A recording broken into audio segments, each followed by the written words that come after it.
Scott Ritter has had an extensive and distinguished career in government service. He is a ballistic missile technology expert who worked in military intelligence during a 12-year career in the U.S. Armed Forces, including assignments in the former Soviet Union and the Middle East. A former major in the U.S. Marines, Ritter also spent several months of the Gulf War serving under General Norman Schwarzkopf with Central Command headquarters in Saudi Arabia. In 1991, Ritter joined the United Nations Weapons Inspections Team. He has taken part in more than 50 inspection missions, 14 of them as chief. His team in 1995 discovered missile guidance equipment that Iraq had bought from Russia through a Palestinian agent. He led the UN Weapon Inspectors inspection team into Iraq in January of 1998, only to be blocked from the weapon sites by Iraqi officials. Accusing him of being a spy, Iraq refused Ritter and his team an escort to the inspection sites, thereby preventing them from doing their job. Following Iraq's decision to defy the UN and block further searches, Ritter initiated a series of additional inspections. Despite verbal support of Ritter's efforts from the U.S. and the UN Security Council, behind closed doors they resolved not to confront Iraq's policy. Unwilling to accept the lack of official action against the Iraqi decision, Ritter resigned his position, proclaiming that the, quote, illusion of arms control is more dangerous than no arms control at all. Ritter was born in Florida and raised all over the world in a career military family. He is a graduate of Franklin and Marshall College with a BA in Soviet history. Please join me in welcoming Mr. Ritter to Wellesley College.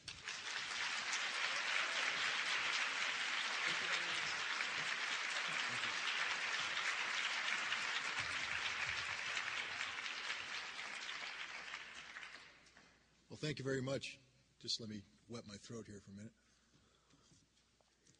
When I was, first of all, it's an honor and a pleasure to be here to talk with you tonight. When I heard that I was going to be part of a week-long program on activism, come on baby, light my fire, I was somewhat concerned that you guys had picked the wrong guy. I certainly don't fit the model of your archetypical political activist. If I was, I'd be wearing jeans and a turtleneck, and I'd have a ponytail and an earring. But what you have before you is a white Anglo-Saxon Protestant Republican male, which I think on this campus especially is something that's more loathed than embraced. But in all seriousness, it's a pleasure to be here because, political activism isn't about being radical. Political activism, I think, is a bad term because what we're really talking about is just basic citizenship. When we speak of who we are as a people, Americans, members of this American community, what's wrong with being politically active? What's wrong with having a social conscience? Fact is, what I would say is there's something wrong if you're not politically active, and there's something wrong if you don't have a social conscience, because to be a democracy, and we call ourselves a democracy, and we aspire to be the world's greatest functioning democracy at the present time. In order to succeed and meet these aspirations, we have to understand that a democracy can only thrive if the people are involved. And a democracy can only thrive successfully if the people who are involved are empowered with knowledge, information. And the only way you're going to get this knowledge and information as a collective is to participate in debates, discussion, and dialogues about, important issues, whether it is, education, health reform, or war with Iraq. Democracy doesn't work unless we, the people, are politically active. So if that's the definition of political activism that everybody here will embrace, then maybe I'm your guy. Because I have to tell you, I'm someone who believes in democracy.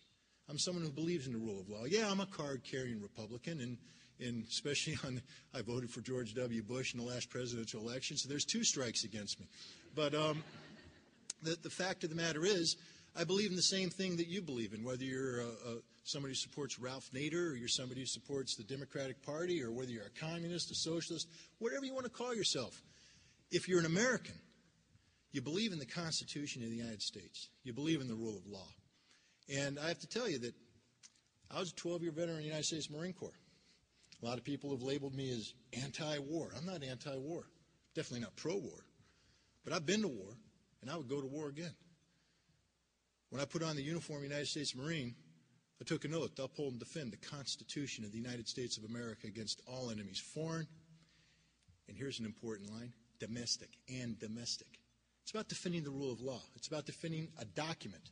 I didn't take an oath to defend the President of the United States. I didn't take an oath to defend Congress, the Pentagon, any building or institution. I took an oath to defend a piece of parchment, the Constitution. It speaks of we, the people of the United States of America, and I think we have to emphasize that. We are government of the people, by the people, for the people. When people sit there and criticize the government of the United States, and many in this room are guilty of this, it's the government's fault. Well, excuse me, because take a look in the mirror and you're looking at the government. If we are a democracy, you need to understand that we are government of the people, by the people, for the people. And it is ultimately our responsibility to hold those whom we elect to higher office to represent us, hold them accountable for what they do in our name. That's our role as members of this democratic society. So we are all, therefore, political activists. But I'd use another term, citizen. Citizen, that's the key. For this country to succeed, for this country to grow, for this country to survive, we have got to dedicate ourselves to the concept of being citizens, good citizenship. I think all too often nowadays we've forgotten what it means to be a citizen. And we've become instead consumers. Hell, we're some of the best consumers in the world, Americans. You know, they say there's 25 acres, or 5 acres of global resources per human being in the world today. 5 acres of the earth out there for each human. And of course the population's growing, the earth's not getting any bigger. Americans consume 25 acres worth of global resources. So heck, Americans are outstanding consumers. In fact, we are so good, we have wrapped ourselves in this cocoon of comfort. And as long as the government keeps us comfortable, keeps us waddling and pushes us in sort of a direction that we want to go, doesn't rock the boat, we can just go to the mall, buy whatever we want, we got our home, we got our SUVs, we're happy. We don't care about anything. Just keep us happy, government. That's not being a good citizen. That's just being a consumer. A good citizen is someone who invests his or herself into the community, becomes a part of the community, and works with the community to solve problems. So, come on, baby, light my fire. You guys, light your own fire. Get up and start being good citizens. That's what it's all about. Your investment into the community. You're getting involved. And when we talk about issues like Iraq, don't think that you're powerless and that you have no input. Ladies and gentlemen, take a look at what happened in the last week alone. I mean, we got this giant ship called the Bush War Machine that just a month ago was going all 3 sails full of wind, rushing off towards conflict, and today the wind has left the sails. The wind has left the sails. The Bush warship is floundering in the ocean. Why? Because the will of the people expressed here in the United States and around the world has been heard. And the will of the people is no to war. So political activism does work and can work, but it can only succeed if it's sustained. Sustained. So let's not speak of war with Iraq as though it's an inevitability. Let's speak of war with Iraq as something that hasn't yet started, and there is a potential to stop it, especially when you focus on the central reality that this is very much an American war. Therefore, solving the problem of whether we go to war or not is up to the American government. And as I said, since we are a democracy, the solution doesn't reside in Washington, D.C. The solution resides here in the audience tonight with the government of the United States. You, the people of the United States of America. And I want to talk about war with Iraq. Where do you begin? Where do you begin with war in Iraq? It's a tough one. Now, I was challenged by a Canadian newspaper, the Globe and Mail, last week to write a series, a book, an article called 3 to Read on Iraq. I had to pick 3 books for them, for the audience to read to get them up to speed on Iraq. First thing I said is, can I pick my own book? And they said no, that would be defeating the purpose. So I, of course, cursed them under my breath, but 3 to read. And let's start off with the first one I picked. It was a book by, again, Kenneth Pollock called The Threatening Storm. I'm not a big fan of this book. I think that he gets a lot of things wrong. But what you have to understand with Kenneth Pollock's book is that this is the book that was held by many senators and congressmen last fall when they voted to give President Bush war powers authority. This is the book that is most often cited as best representing the case set forth by the Bush administration for war with Iraq, The Threatening Storm. It says that Iraq represents a clear and present risk to the security not only of the United States of America, but the international community. That Iraq is an outlaw state. That would be an outlaw state. See, I'm a former Marine, so you have to forgive my lapses in grammar and such. But Iraq is an outlaw state. Iraq is a state sponsor of international terror. Iraq is a nation that has produced weapons of mass destruction and, according to Mr. Pollock and the Bush administration, continues to possess weapons of mass destruction. Weapons that are not only a threat in the hands of this brutal dictator named Saddam Hussein, but because of the situation that exists since September 11, 2001, represents an even greater threat because Iraq can provide these weapons of mass destruction to the forces of anti-American terrorism around the world that can launch a proxy attack against the United States that would make the events of September 11th pale in comparison.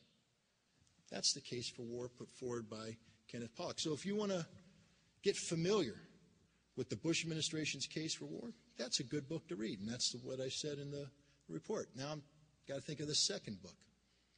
I don't need another book on Iraq. See, I just gave you the Bush case for war, Kenneth Pollock's book. But we're talking about war. So the book I'd like to recommend to people read is a book called On Killing by David Grossman.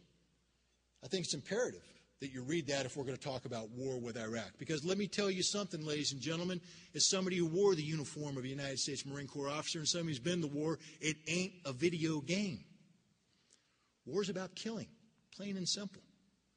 It's about human beings taking the lives of their fellow human beings.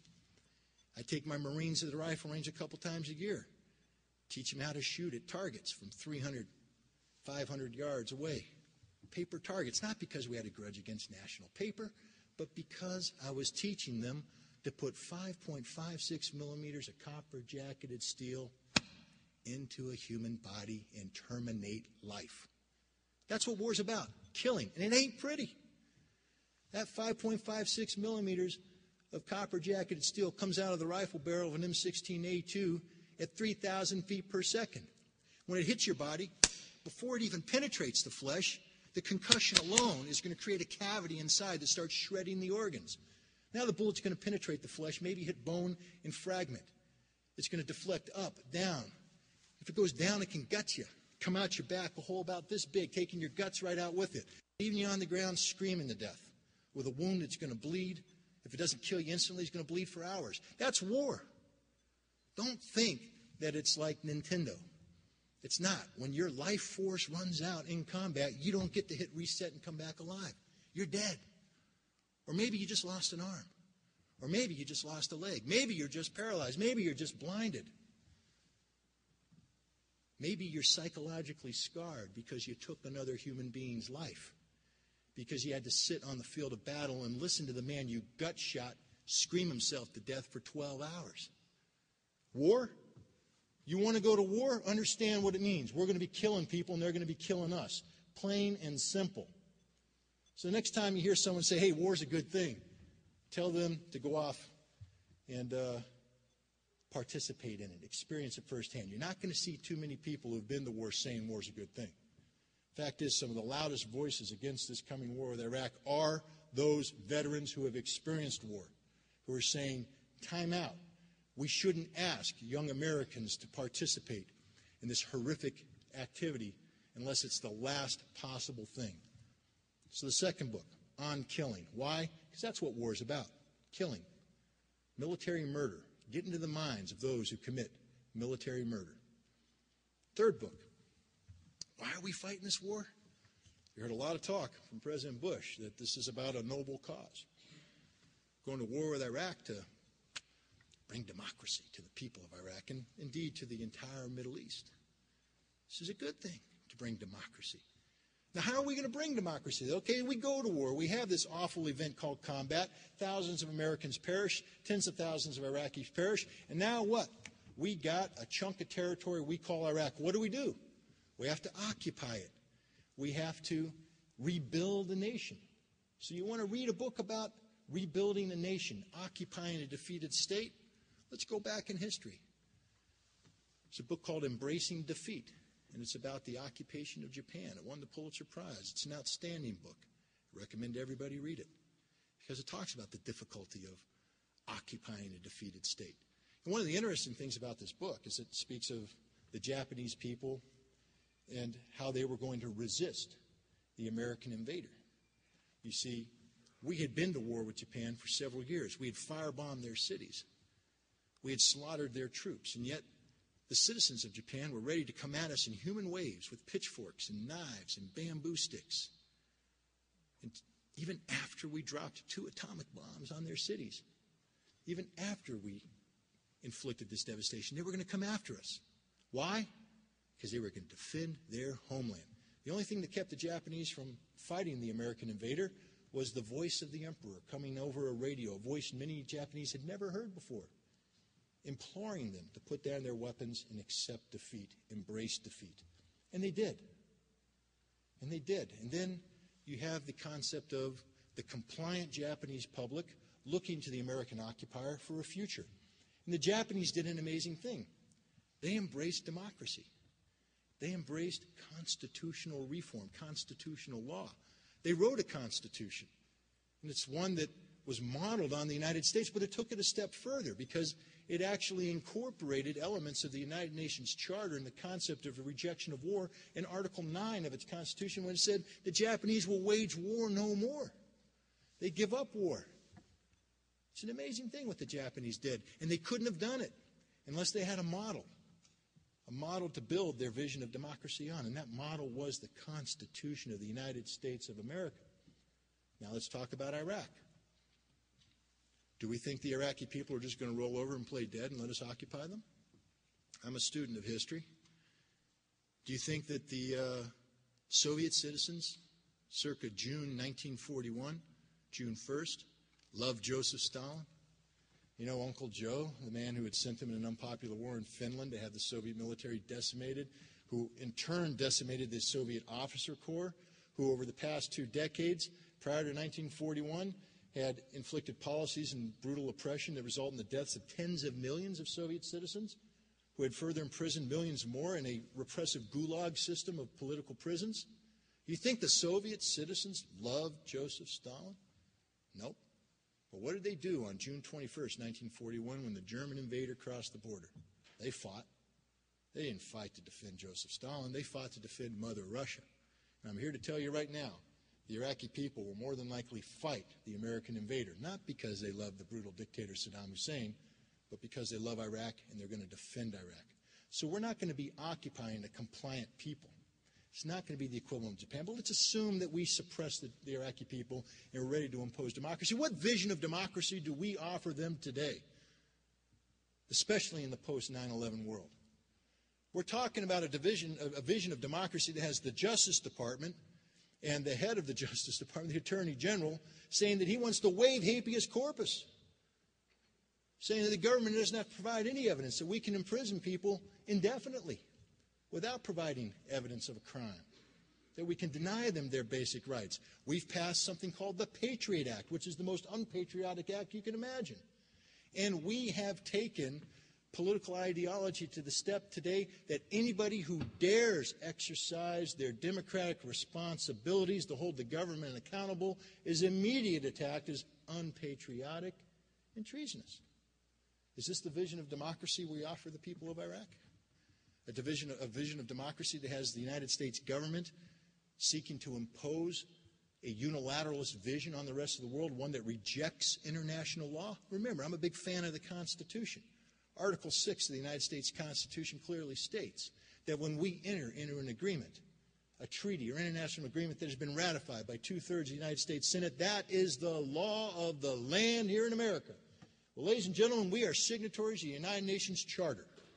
And the United Nations Charter rejects war as a means of resolving disputes between nations. It says that we can only go to war if we're attacked. We can invoke Article 51 of the United Nations Charter and say we're acting in our legitimate self-defense.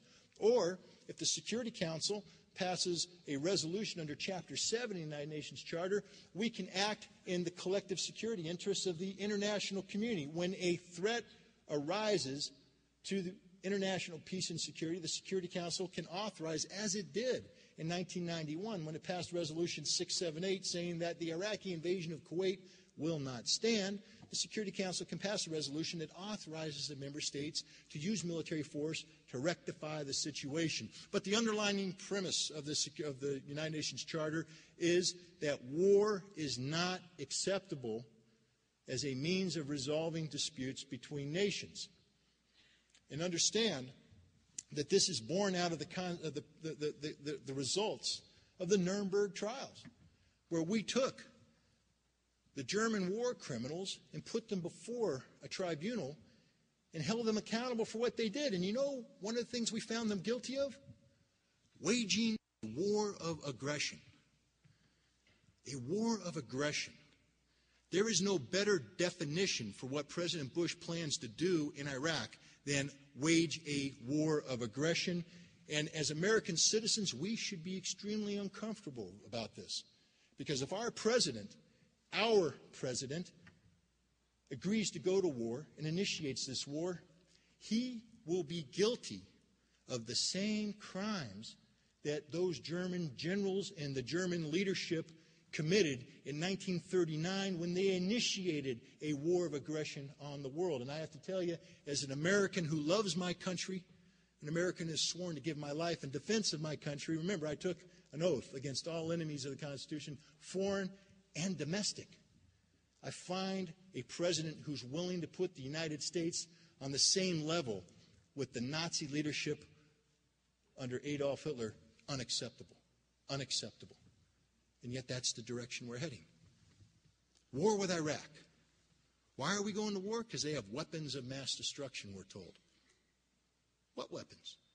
They had a lot of them. I have to tell you, when I went there in 1991, they had massive programs dedicated to chemical weapons, biological weapons, nuclear weapons, and long-range ballistic missiles. And Iraq had behaved in an unacceptable fashion in how they not only acquired these weapons, but used them. They used them on their own people. They used them on their neighbors. And this was unacceptable. That's why the Security Council passed a Chapter 7 resolution, Resolution 687 in April 1991, outlawing these weapons. They said Iraq can't have these weapons. And they authorized the United Nations to send in weapons inspectors to Iraq. I was part of the team to oversee the destruction, the removal, or rendering harmless of these weapons. Now, for weapons inspections to work in Iraq, a couple things have to exist. A couple things have to be in place. One, you got to have the cooperation of the Iraqi government. You can't disarm Iraq unless the Iraqi government wants to be disarmed.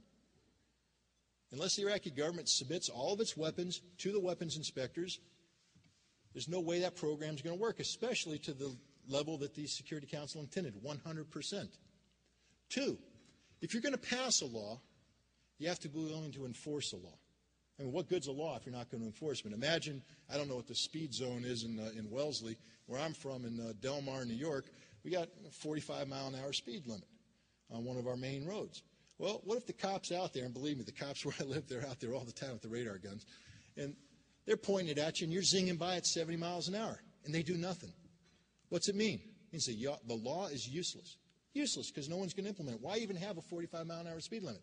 So if you're going to pass a law that says Iraq must be disarmed, that Iraq's possession of weapons of mass destruction represents a threat to international peace and security, and you recognize this threat and you send in weapons inspectors, it is a serious law, and you pass this law and Iraq doesn't cooperate, you better be willing to enforce the law.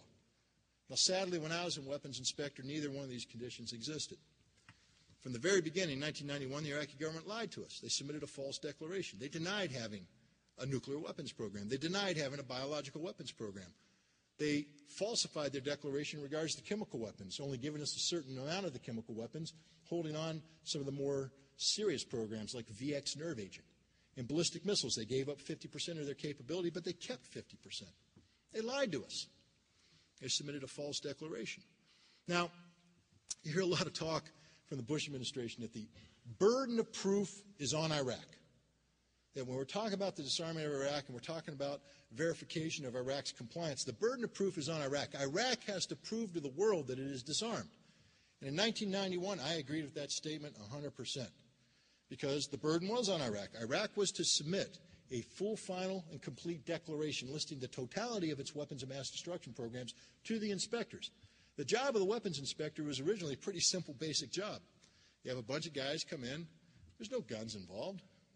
We're geeks. We got blue baseball caps. We got clipboards, and we got paper, and we got a pen. And the Iraqis give us a declaration, and we go to the different sites, and we count them. 15 bombs here, 1 through 15, check, check, check, blow them up, thank you.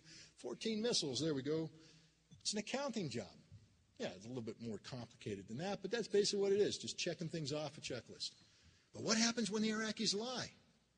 Now, initially, you don't know they're lying. We suspected that they had more than what they declared. But the inspectors went in, and we started getting this feeling that the Iraqis were hiding things from us. And soon we backed that feeling up with concrete information provided by the intelligence services of supporting nations, such as in June 1991, when the United States provided the inspectors with a photograph of a military barracks in the western suburbs of Baghdad where there were 100 trucks with stuff on the back. And they said, we think these are related to weapons of mass destruction. So we sent the inspectors to the site. Now remember, inspections can't work unless the Iraqis cooperate fully and completely. And one of the key aspects of cooperation is the concept of immediate, unrestricted access to sites designated for inspection by the weapons inspectors. So when we show up at a site in Iraq, knock on the door needs to open immediately. And we need to be allowed in to do our job without any obstruction. So the inspectors come roaring up to the site, come to the gate, knock on the door, and there's an Iraqi soldier with a black beret, green uniform, and an automatic weapon. And he says, what do you want? And he actually said it in Arabic, but we sort of got the gist of it. And we said, we want to come in. And the guy said, no. I said, what do you mean, no? We have a Security Council resolution that says you have to open this gate immediately. Do it. He chambered around in his weapon. He said, no. Guess who won that argument? It wasn't the weapons inspectors.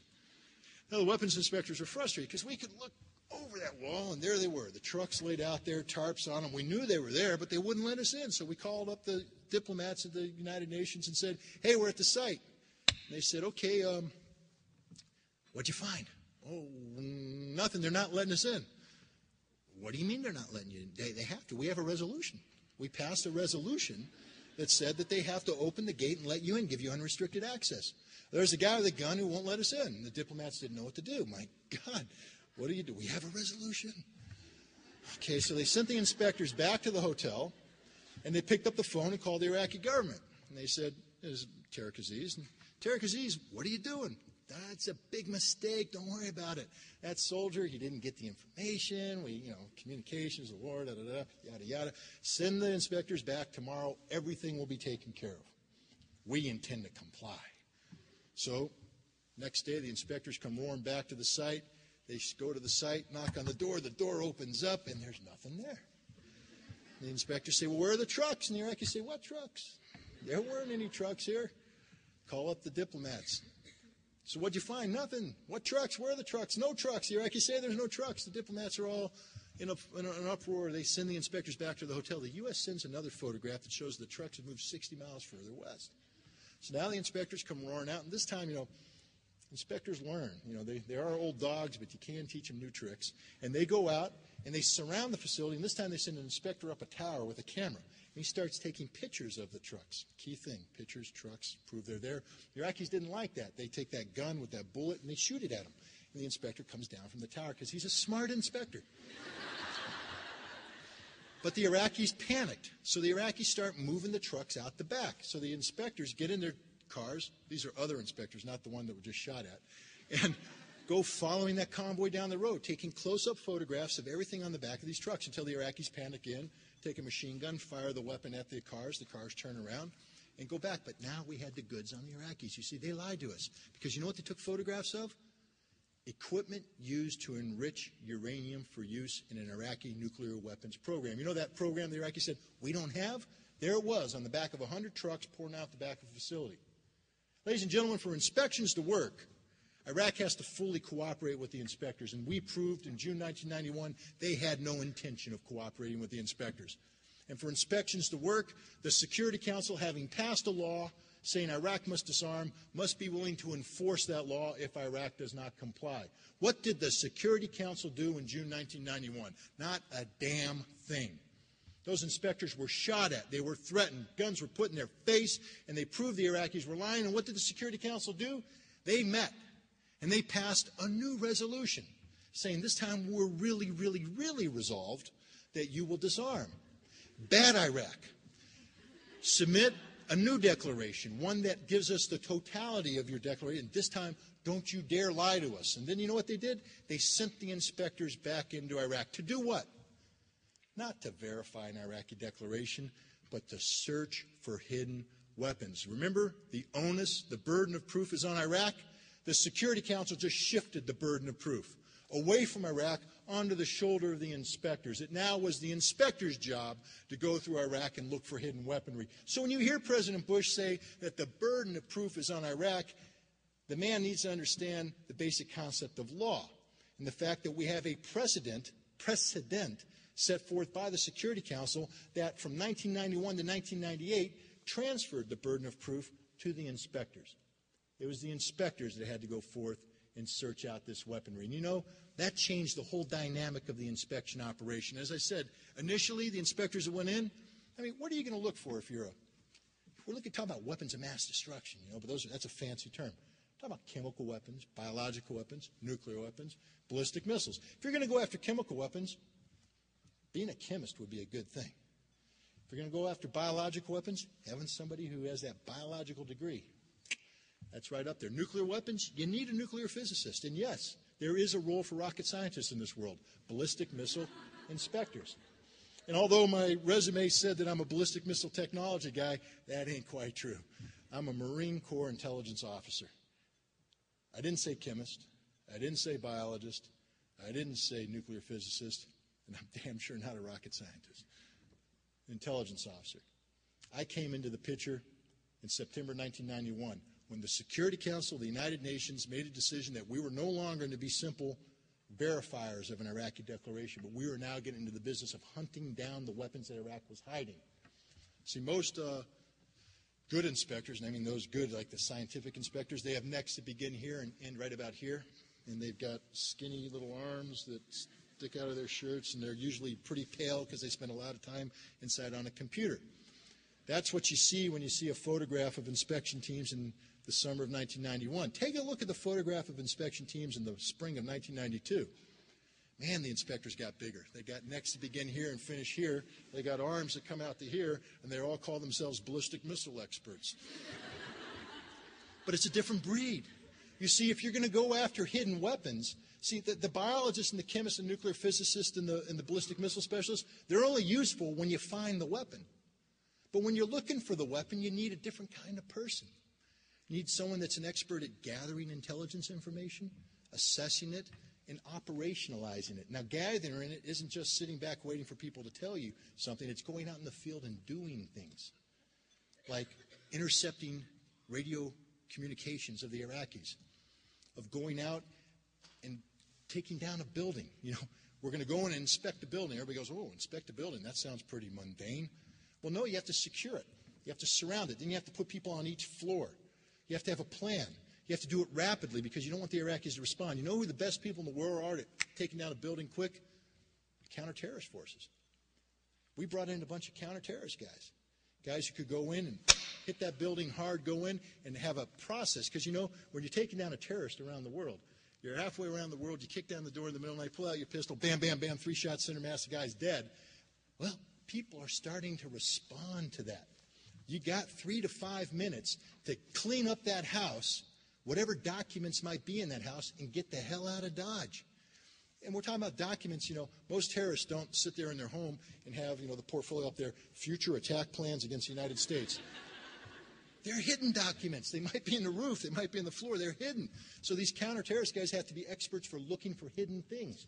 So they're the guys we bring in to go through a room, to go through an area, to look for hidden documents. That's why their necks are so big. But it's a different breed of inspector.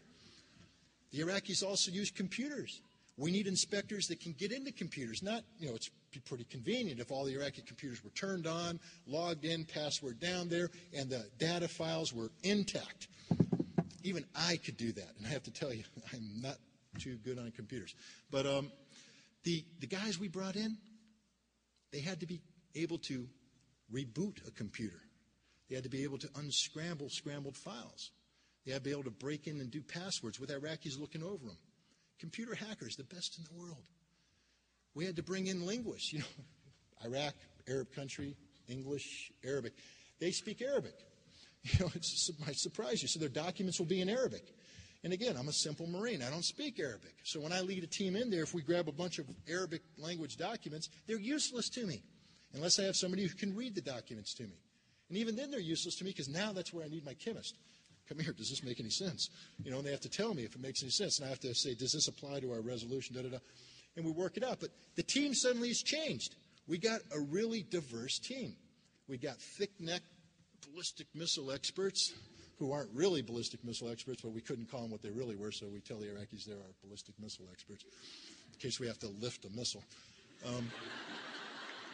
We have computer hackers. We have linguists. And then we have the experts.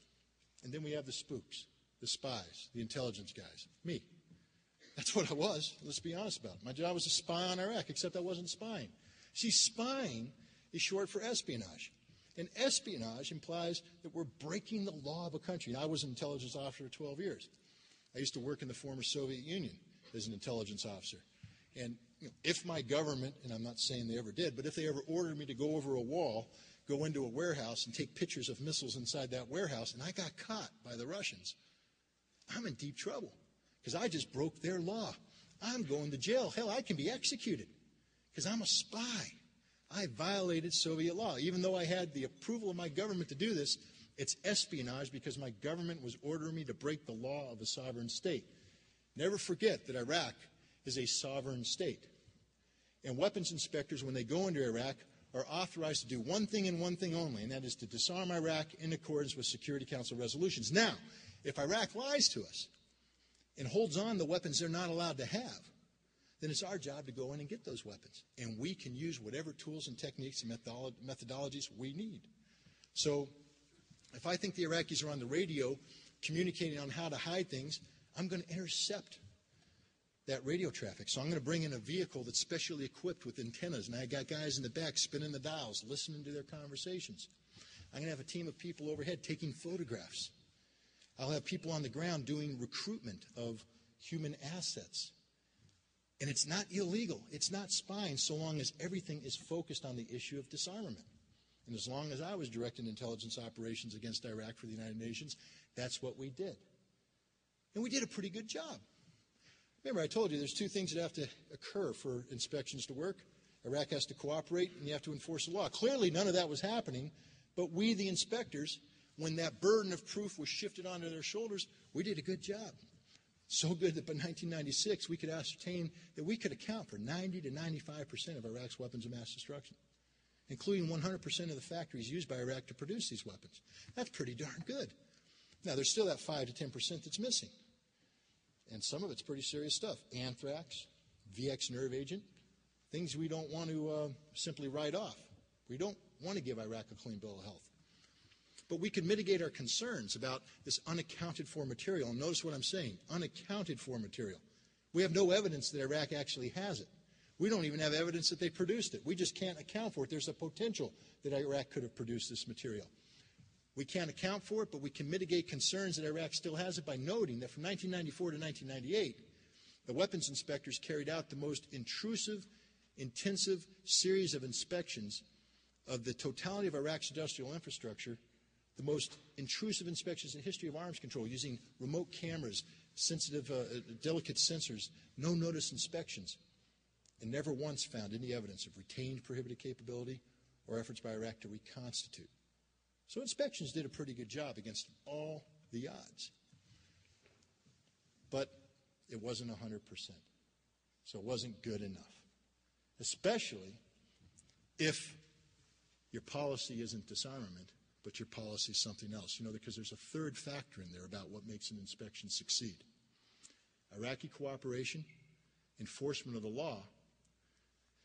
But if you're going to hold Iraq accountable to the rule of law, you have to ensure that those who are implementing the law likewise abide by the law. Remember that concept of inspector versus spy? What differentiates the two?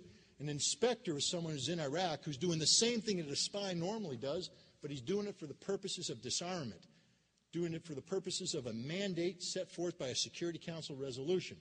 A spy is somebody who is violating Iraq's law, that is, doing more than what he's authorized to do.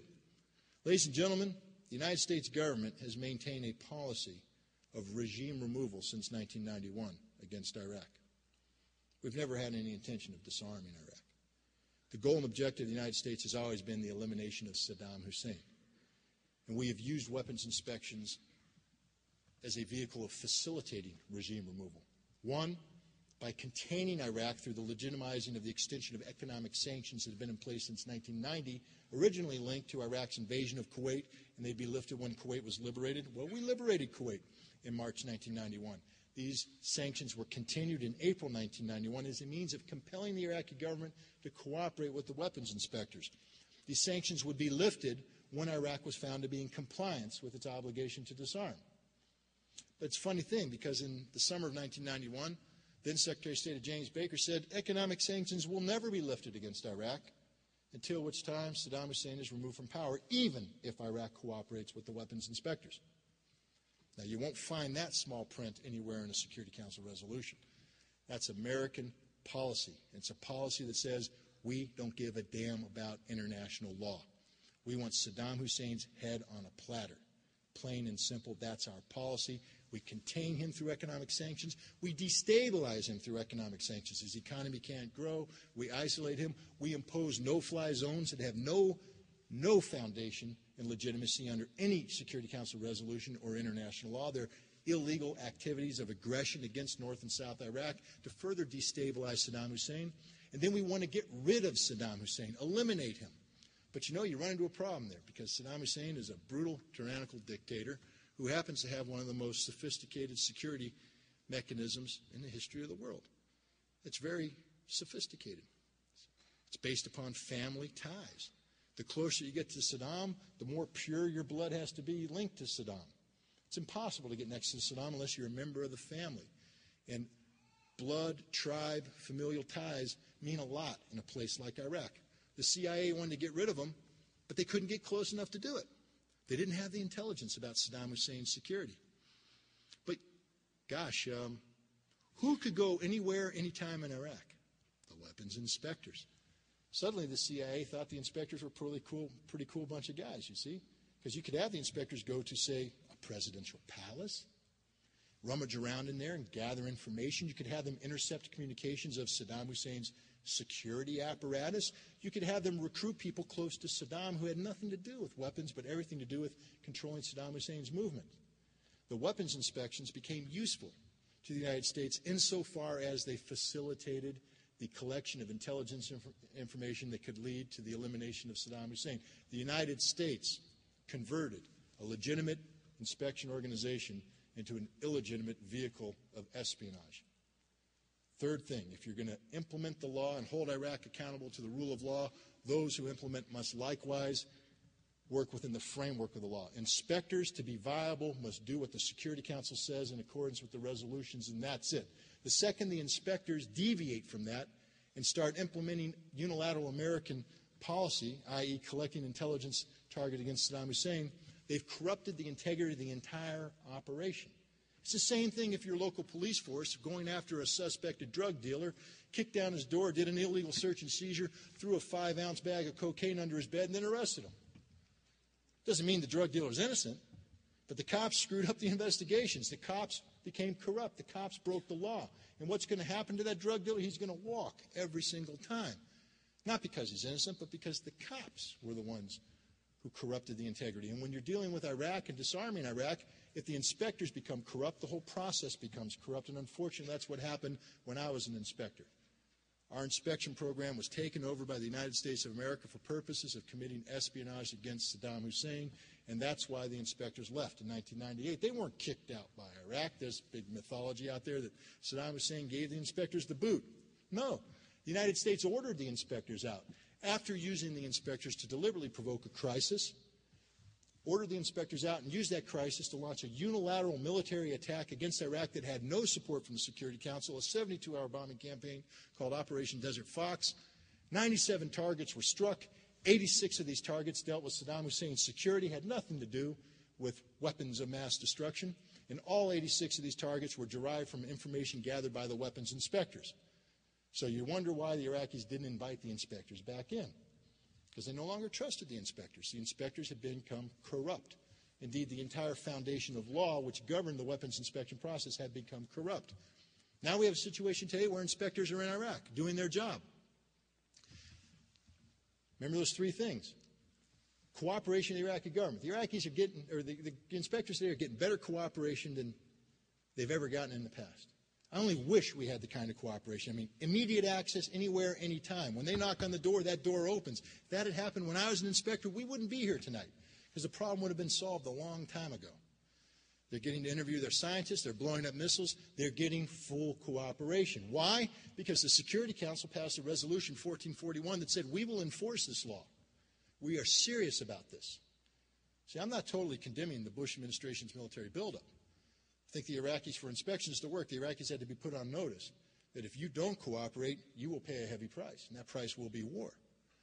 But the focus has to be disarmament, and that's where the third factor comes in.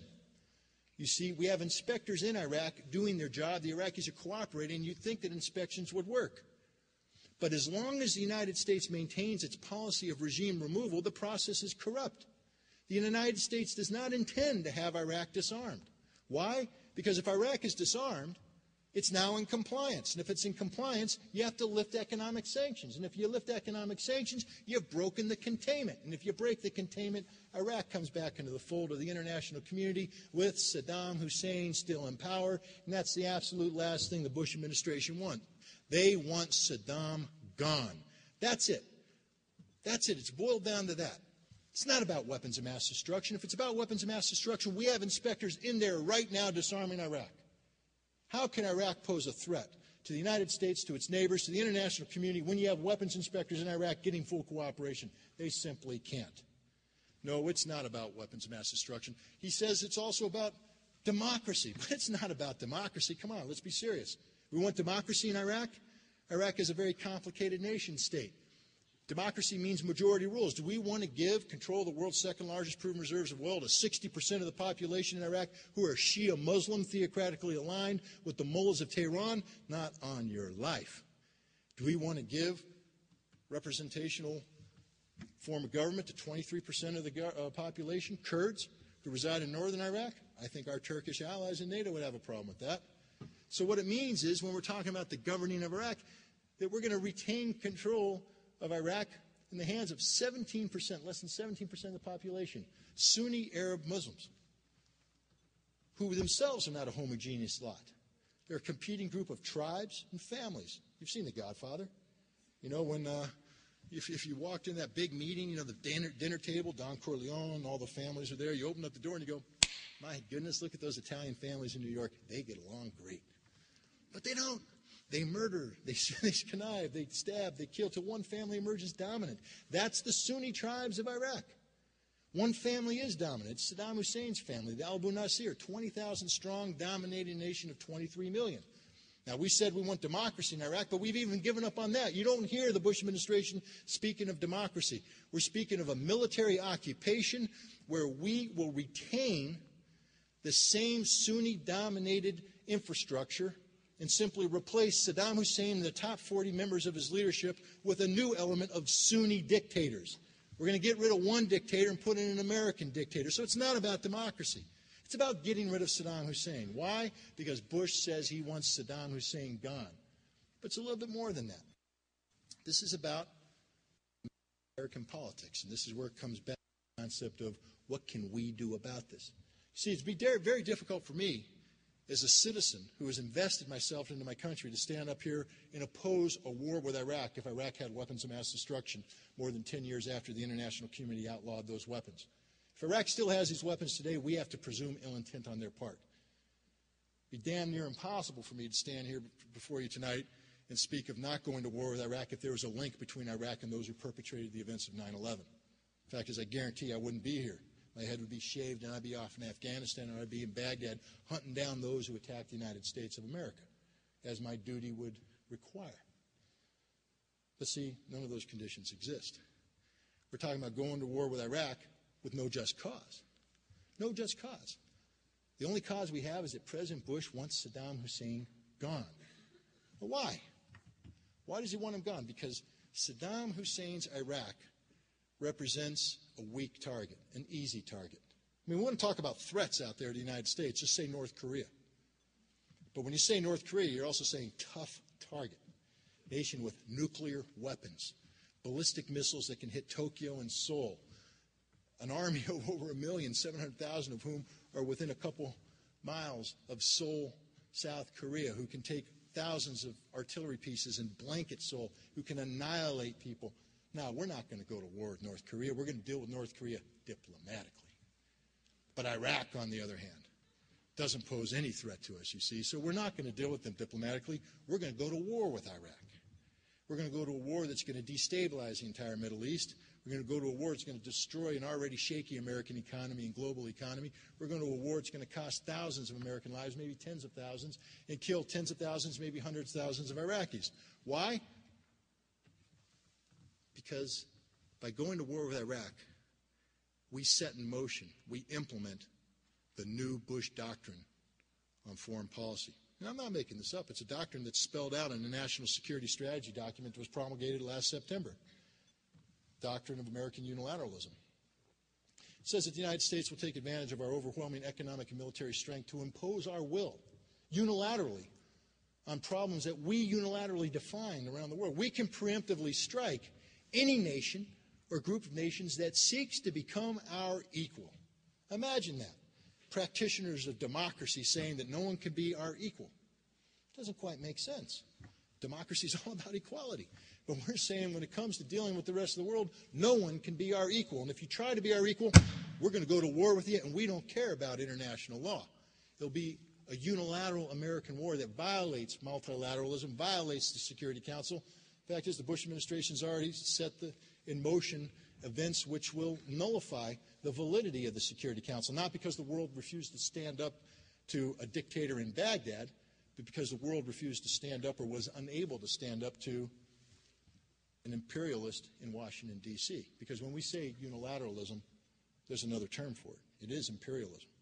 We're talking about the initiation of a policy of American imperial domination of the globe. And I don't know about you, but again, being a simple Marine who has studied history, we fought a revolution 220 years ago to free ourselves from an imperial power. Why in God's name are we allowing our country to become one today? War with Iraq is about ideology. The ideology of the neoconservative slice of the Republican Party, which has seized control and has used the events of post-September 11th to prey upon the fear and ignorant resident in we, the people of the United States of America, the fear of terror attack. I mean, Dennis Miller, spoken about the national mood ring. Yellow, orange, yellow, orange. I mean, what are we? The whole concept of Homeland Security, the Patriot Act, and the terror threat is to create the perception of a threat that's out there all the time. You're under threat. You're under attack. You have to give up your individual civil liberties. You have to accede to the will of the government. The government knows best. The government will take care of you. You stop being citizens. You stop being politically active. Wrap yourself in a cocoon of comfort. Remember George W. Bush's first words after September 11th. Be a good American. Go out and shop. That's what he said. Go out to the mall and shop. That's not being a good citizen. That's avoiding your duties and responsibilities as a citizen to tell the government, hey, time out. What are you doing in our name? Why are we going to war with Iraq? Homeland security is an affront to the Constitution here at home. War with Iraq is a violation of the United Nations Charter, which you are signatories to. Therefore, it's an affront to the Constitution abroad. As citizens, we have an obligation to hold our government to the highest standards possible, the standards set forth by the Constitution of the United States of America. Come on, baby, light my fire. It's up to you to light the fire of democracy. It's up to you to hold the torch of freedom and liberty high. Because at the end of the day, when we speak of the government of the United States, it is we the people who are the government. We, the people of the United States of America. We are the government. We are responsible. And we have a role. It's not political activism. It's good citizenship. And it's every one of our responsibility in this room to be a good citizen, to speak out against war in Iraq if you're against the war, or to speak out in support of the war if you're in support of war. It's a remarkable thing, this. It's called debate, discussion, and dialogue. And that's our responsibilities as citizens, to become informed, to empower ourselves with knowledge and information, and then to go forth and do the democratic thing. Whether you are in support of the war or against the war, the bottom line is you need to ask the critical questions. It's not unpatriotic to put your hand up in the air and hold the government accountable for what they do in your name. That is the most patriotic thing you can do as an American citizen.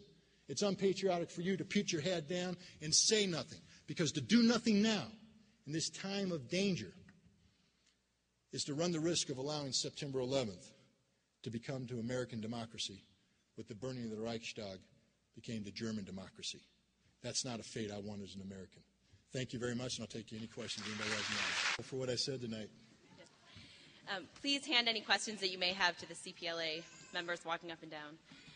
Your first question, what are the implications of Russia's threat to use its veto power next week when the Iraq resolution is presented at the UN? Well, the implications are that the United States sponsored resolution, the so-called war resolution, won't pass.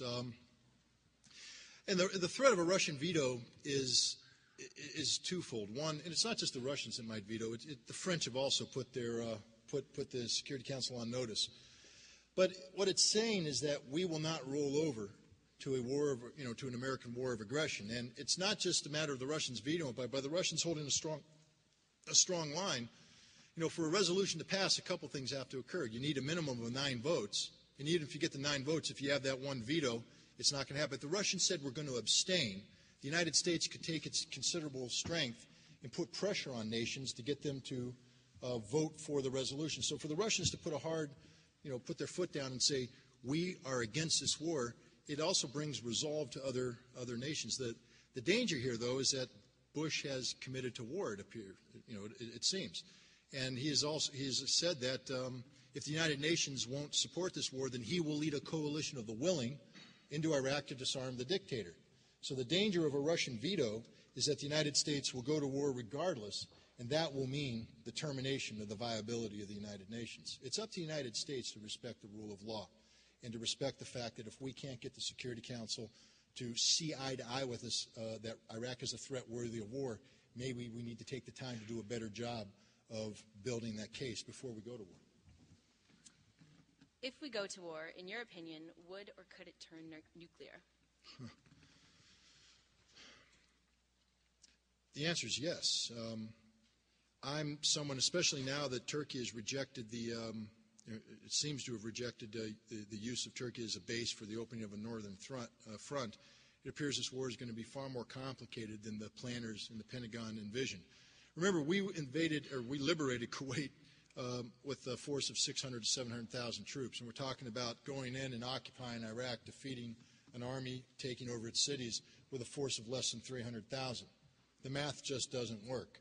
If our war plans are based on the presumption that the Iraqi army won't fight and the Iraqi people will welcome us with open arms, and that the international community will rally behind us. Well, it appears that we're not going to get the international community to rally behind us.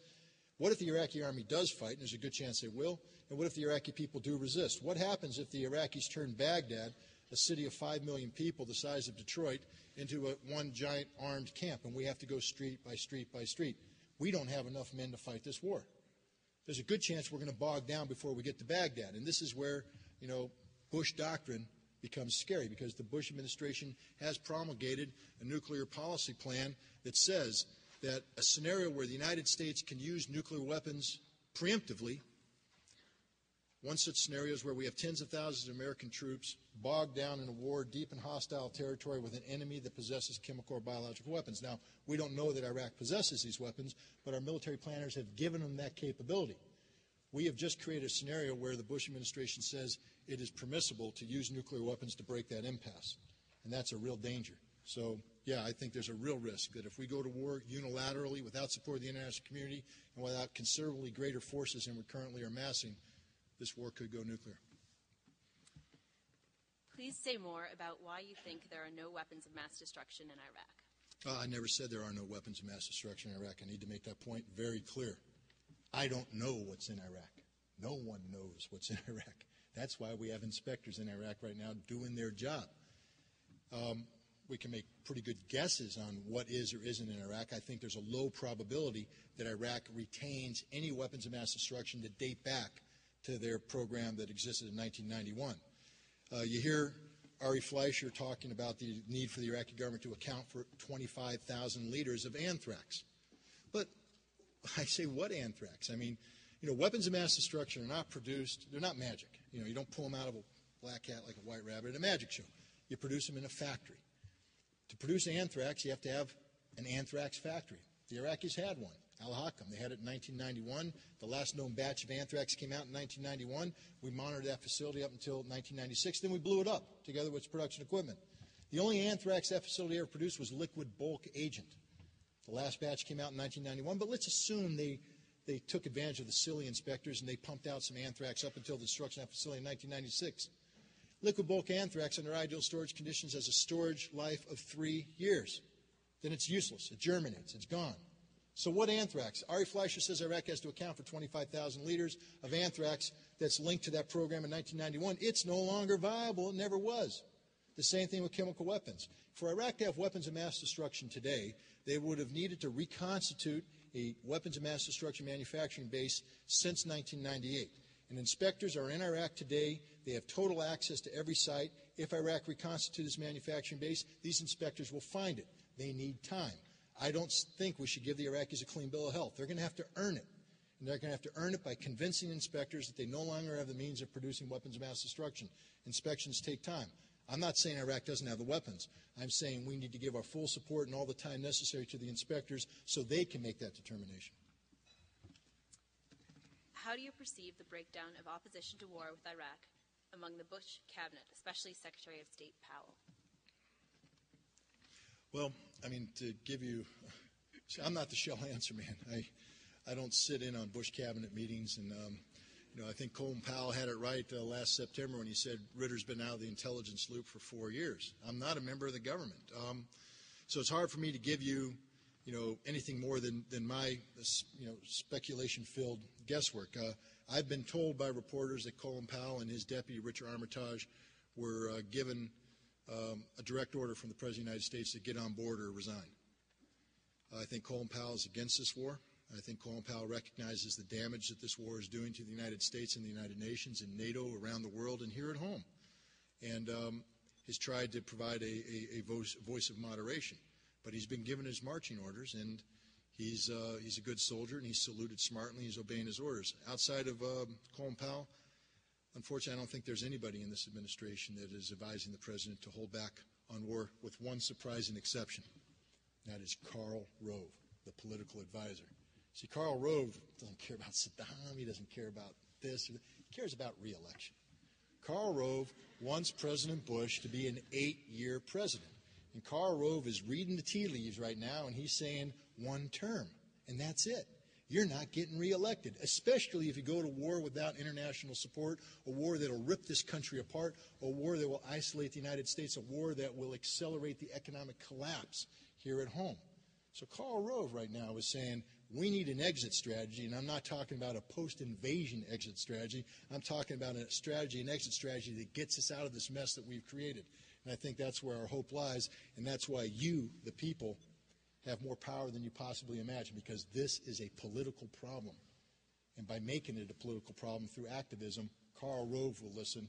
And Karl Rove speaks out, President Bush will listen. Can you please address what could have been done differently during the Clinton administration so that we would not be in this situation today? Sure. I've always been one to say that that Iraq has to fully cooperate with the inspectors, and that the United States, as a leader of the Security Council, or of the United Nations, as a leader of the United Nations, must insist that the United Nations enforce its law. The United States would have done well to revoke its policy of regime removal, to say our policy is in total alignment with international law. If Iraq complies with its obligation to disarm, we will lift economic sanctions and we will welcome Iraq back, even with Saddam Hussein still in power. But Iraq must disarm. Therefore, we're sending inspectors in. And if Iraq fails to cooperate, we will find that represents a material breach of its obligation to disarm, and we will implore the Security Council to enforce its law. And that would have been something the Security Council would have done, especially early on in the 1993, 1994, 1995 time period. But it's very difficult for the Security Council to talk about enforcing a law that the United States itself refuses to recognize. When the United States has a policy of regime removal, it's very difficult to get the Security Council to talk about going to war when the Security Council realizes that all that is doing is furthering a unilateral American policy objective of removing Saddam Hussein. So the Clinton administration needed to renounce regime removal and needed to embrace disarmament, and then take that to the Security Council and tell the Security Council what George W. Bush told them. You run the risk of becoming irrelevant if you don't enforce your law. But in order for them to enforce the law, you have to ensure that those who are implementing the law are likewise abiding by the law, and that includes getting the United States policy to align itself with international law. Beyond inspections, what would you recommend as a policy for disarmament of conflict in the Middle East? What responsibility does the U.S. and Russia and others have in weapons proliferation in the region? Outstanding question. I think we have to understand that, nothing happens in a vacuum. There's a cause and effect relationship, and we talk about our policy towards non-proliferation, but just a rough timeline here. But why do nations want nuclear weapons? I mean, just think about it. Why would anybody want a nuclear weapon? Well, because America had it, and we used it. You see, and we started the nuclear race, and then the Russians got it because we had it, and then the Chinese got it because the Russians got it, and the Indians got it because the Chinese had it, and the Pakistanis got it because the Indians had it, North Koreans got it because we had it and they didn't like us, the Israelis got it because they don't like the Arabs, so all the Arabs want to get it because they can be the equal of the Israelis. It's a mess. The bottom line is you will have weapons of mass destruction, and people will continue to acquire or seek to acquire weapons of mass destruction so long as a single nation has weapons of mass destruction. The only way to have a sound non-proliferation policy is to commit everybody down to a policy of zero. And it goes beyond. But it goes beyond nuclear weapons. I mean, again, let's just take the case of Iran. Isolated, they're the axis of evil. The United States doesn't like them. They're taking a look at we're getting ready to go get war against Iraq and remove a regime. We supply advanced block F-16 fighters to the United Arab Emirates. There's a little squabble over islands in the middle of the Gulf. What are the Iranians to do? They got nothing that can stand up to these fighters. So we forced the Iranians to go and build long-range missiles and to tip these missiles with unconventional weaponry. So even the conventional arms race has a role. The bottom line is if you keep pouring weapons into a region, you destabilize the region. The only way to bring peace and stability to the Middle East is to de-emphasize the military and emphasize the economic, because along with sustainable economic growth and stability comes sustainable political growth and stability. So we need a policy that isn't just about the reduction of nuclear weapons and weapons of mass destruction, but a de-emphasis of the militarization of the region. How reliable is the information the American government and Colin Powell put forth? All right, I'm going to throw out a stunning concept. The American government and the President of the United States can lie to the American people. I know it's hard to believe. It's a tough one to believe. But all we have to do is take a look at history, and remember the Gulf of Tonkin resolution in 1964. Wouldn't it have been nice if the United States Senate had stood up to Lyndon Baines Johnson and said, show us the evidence, we need more proof before we commit to war. Wouldn't it have been good to have a debate, a dialogue, and discussion? But instead, they passed the Gulf of Tonkin resolution, and it took us 10 years to realize we made a mistake. 58,000 dead Americans, over 1 million dead Vietnamese, $1 trillion of squandered national treasure, gone. Because we just believed at face value what the President said. Well, ladies and gentlemen, the presentation by Colin Powell on 5 February of this year to the United Nations was a masterful piece of theater. I mean, I just came out of your green room, and I have to tell you, it would have made whatever shows you guys have shown pale in comparison. Colin Powell was the consummate actor. He read a script, but it was a script that was based upon falsehoods, deception, and lies. He lied to you. He lied to the American people. He lied to the international community. You don't hear the administration falling back on Colin Powell's presentation today, do you?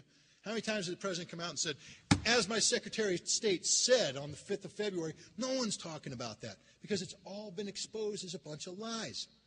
It was theater. It was designed to dupe the Security Council into immediate passing of a resolution, but it didn't work because a lot of people saw beyond the theater. They looked for the substance, and there wasn't any substance. When the inspectors themselves say, these photographs don't show anything. We've been there. What Colin Powell said isn't true. Intercepts. I ran the communications intercept program in Iraq from 1996 to 1998. I'm intimately familiar with these frequencies, with the people speaking.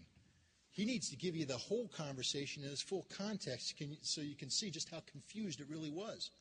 He made it sound as though they're out there hiding things. They're not hiding anything, not based upon those conversations. And defectors reports, my God, those 18-wheel trucks, those 18 trucks they got out there, we created them.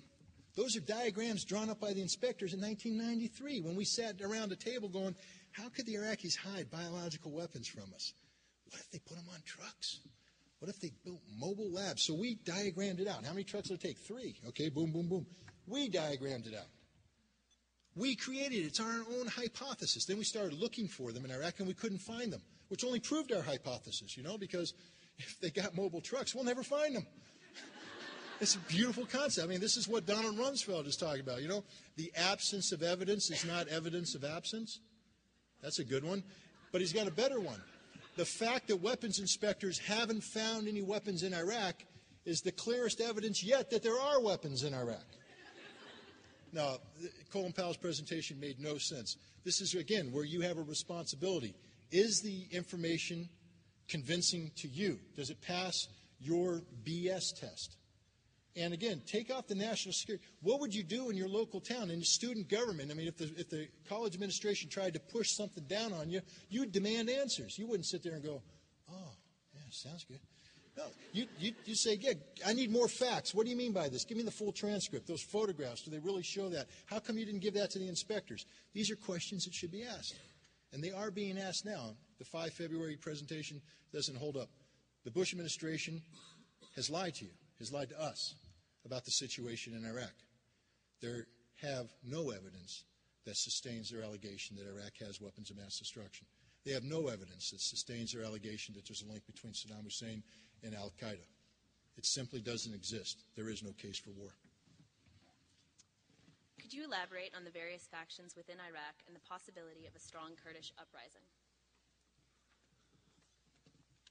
Well, I tried to go over that a little bit when I talked about it. Iraq is a complicated nation. It's got a mix of ethnic and religious peoples, very tribal society. 23% of the population of Iraq is Kurds, Kurdish minority. But even the Kurds aren't a homogeneous lot. There's 2 primary Kurdish parties. The KDP, the Kurdish Democratic Party, run by this guy named Barzani, and the PUK, the Patriotic Union of Kurdistan, run by a guy named Talabani. Talabani is sort of allied with Iran, and Barzani is allied with Saddam. Amazing enough, the largest Kurdish party that we say is going to be our #1 ally in the war against Saddam has signed a treaty of non-aggression with Saddam. In fact, Barzani's son is in economic business relationship with Saddam's eldest son, Uday.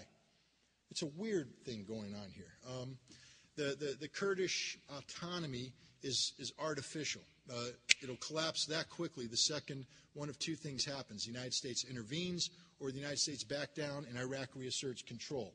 There's no chance for long-term viability of this autonomy. And the Turks will never allow it to remain. The last thing the Turks want is a viable model of Kurdish autonomous government that will be used by the Kurdish minority in Turkey as something that they can aspire to. The Shia are, the largest population group, but they themselves are not a homogeneous. In 1991, there was the so-called Intifada, or uprising against Saddam Hussein in southern Iraq. And people say, well, the Shia rose up. 70% of the Shia did not rise up. Less than 30% of the Shia tribes participated in the Intifada in southern Iraq in 1991. The majority of the Shia tribes remained either neutral or loyal to Saddam Hussein. So it's hard to say that there's this, there's an easily identified faction in Iraq which is, anti-Saddam or which is pro-American. It's a very complex situation, which is one of the reasons why Iraq is governed by a brutal dictator named Saddam Hussein. Saddam Hussein is a product of the domestic political reality of modern-day Iraq. The only way you're going to get rid of Saddam Hussein, and remember, let's view Saddam Hussein not as a person, but as a phenomenon. He is a Sunni dictator from a small tribal element that dominates the nation-state of Iraq through tyranny, through oppression, through bribery, taking the oil wealth and buying people off. And if you eliminate Saddam Hussein and don't do anything about this infrastructure in there that supports him and creates him, he'll be replaced by someone just like Saddam. To get rid of Saddam, you're going to have to change that dynamic, which means you're going to have to get the Iraqis to start viewing themselves as Iraqis, not as Sunnis, not as Abu Nasir or Khazrajis or Shia or Kurds, but as Iraqis. And the only way you're going to do that is to have economic stability that leads to privatization, that leads to the creation of a viable middle class that cuts across these ethnic and religious lines. Again, simple Marine, but I studied enough history to know that you can't have a democracy until you have the basic building block of democracy, which is a viable middle class. Would you vote for Bush in 2004? No. Not only that, but for someone who's not politically active, I will actively campaign against Bush in 2004 because I view him as the greatest threat to American democracy that exists today.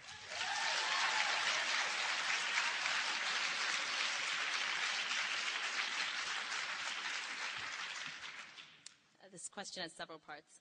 Does Congress have any role to play now? What good does it do to contact senators and representatives? Also, is there any role for the Supreme Court to stop Bush? And how can someone start exercising their rights of being a citizen? And where can we get started? A lot there. Tried to combine it all. Wow. The key thing is to take a good look at what you can do.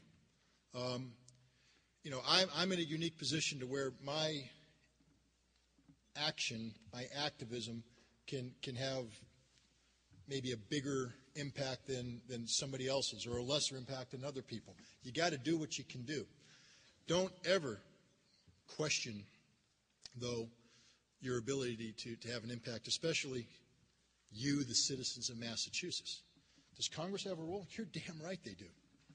One of the best ways to stop a war with Iraq right now is for the Senate Foreign Relations Committee to convene hearings on Iraq as we speak, and to have not the kangaroo court that Joe Biden presided over last August, but real hearings that ask real questions, substantive questions, that challenge the Colin Powell presentation of 5 February, that challenge the notion put forward by the Bush administration that disarmament can't work, that challenge what they say about linking Iraq with al-Qaeda, that challenges the concept of, this smooth transition to a post-Saddam Iraq.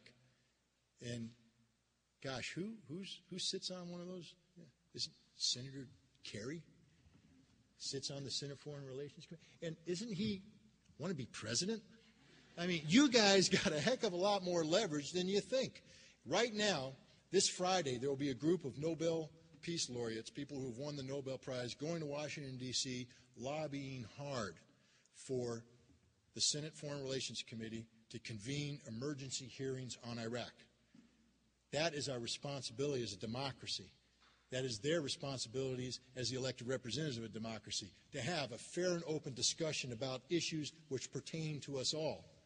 You should be on the phone right now, not right now because you'd have to get up and leave, but soon, tomorrow, on the phone, writing letters, dissenting faxes, wherever you can, to Senator Kerry's office, demanding that he meet with these people, that he talk about opening up this hearing, that he hold these hearings before a war. Because remember, if you hold a hearing after the war, it's too late. Americans have already died. Iraqis have already died. International law has been broken. The hearing should be held now. That's his responsibility to you, the people of Massachusetts. You want to do something? Hold John Kerry accountable for what he does in your name.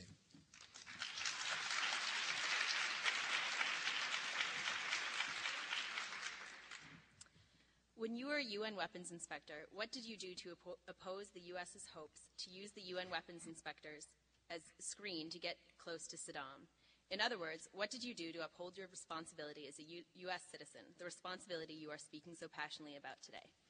I was brought in September 1991 to create an intelligence cell in the United Nations. The purpose of this intelligence cell was to create a vehicle so that the United Nations could be in control of the information that was used to direct inspectors. If you take a look at the inspection vehicle, viewed as a vehicle where the fuel of the inspection vehicle is information.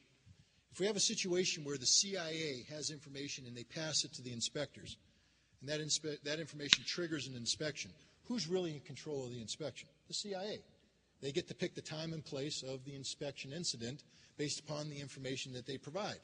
By creating our own intelligence capability, we ensured that the information came to us. We put a UN filter on it. We would build to it, and then we would trigger the inspection. So that's the first thing I did, is to set up an independent intelligence capability for the United Nations. And this was fought tooth and nail by the CIA. I mean, everybody's heard about the fight between the inspectors and the Iraqi government. Yeah, and there was a big fight going on for 7 years. An even bigger fight was the fight between the UN intelligence personnel and the CIA to maintain control of the intelligence operation in Iraq. And this was a huge fight. It's one that was a very difficult one for me, a 12-year veteran of the United States Marine Corps who's gone to war for my country, who loves my country, who's willing to give my life for my country, to take on the CIA and say no. Say no, not because I'm pro-UN, but because I'm pro-America. You see, the United States is a signatory to the United Nations Charter. The United Nations Security Council, with an American vote, passed a resolution, 687, that said Iraq must be disarmed. It said that is international law. So as an American citizen assigned to the United Nations, it was my duty and obligation as an American citizen to uphold that law, the disarmament of Iraq. And I fought for 7 years to keep the CIA out of UNSCOM's business in terms of influencing us to do things that we weren't mandated to do, such as spy on Saddam Hussein. It was a tough thing to do. I mean, we intercept communications. A lot of it is digitally encrypted. It means when you pick up the headphone and listen, it goes, shh. Now, you guys might be smarter than me, and I know you are because you're from Wellesley. But if you can tell me what shh means, you got a future in the National Security Agency. I can't do it. And when I pull out the United Nations phone book and open it up to the United Nations code-breaking service, I can't find it because it doesn't exist. The United Nations is a membership, a collective. So we have to go to those nations who can do code-breaking. One of those nations is the United States. So I would have to turn this stuff over to the United States and trust them to break the code, process the information, and feed it back to us. And when the United States refused to do that, they took the information, but they never gave it back to us. I tried pulling the plug on the operation, terminating it, because I said inspectors cannot be a front for unilateral collection of American intelligence. And that's when I got kicked out of my job. Now, I did my best to do a good job, and when I couldn't do it anymore, I resigned and I spoke out, because that's my duty as an American citizen, to hold my country accountable.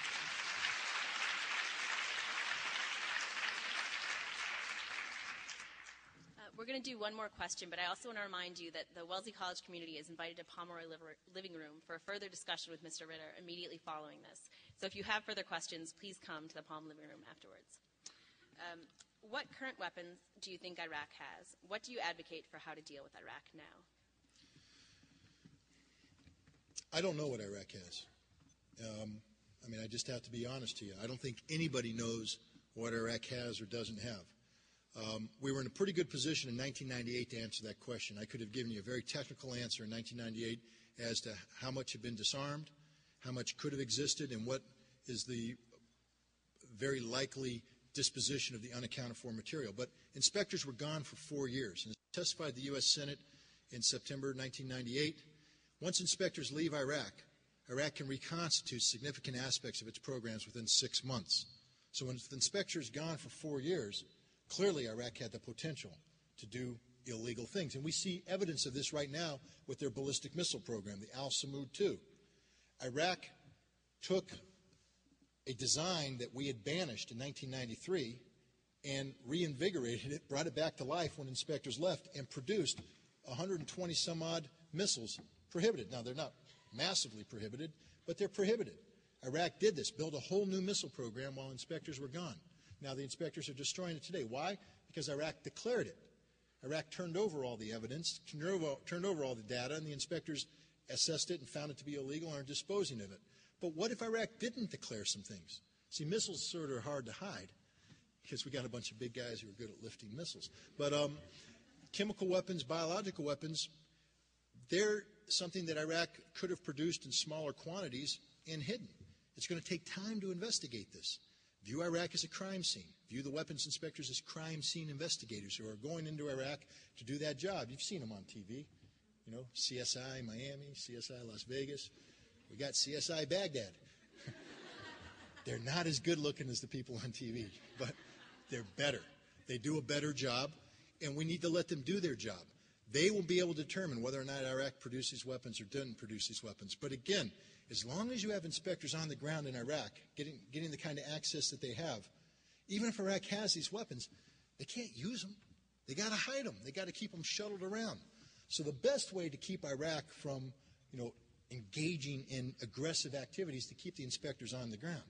Even the director of the CIA has said that if Iraq has weapons of mass destruction, the surest way to guarantee that Iraq will use these weapons is to invade Iraq. The best way to keep these weapons from ever inflicting harm on the people of Iraq, their neighbors, or the United States or our allies is to keep weapons inspectors on the ground doing their job. The best path towards peace is supporting the weapons inspectors so long as Iraq continues to cooperate, the Security Council continues to insist on be willing to enforce its law, and the inspectors themselves maintain the integrity of the operation by focusing on disarmament. Thanks.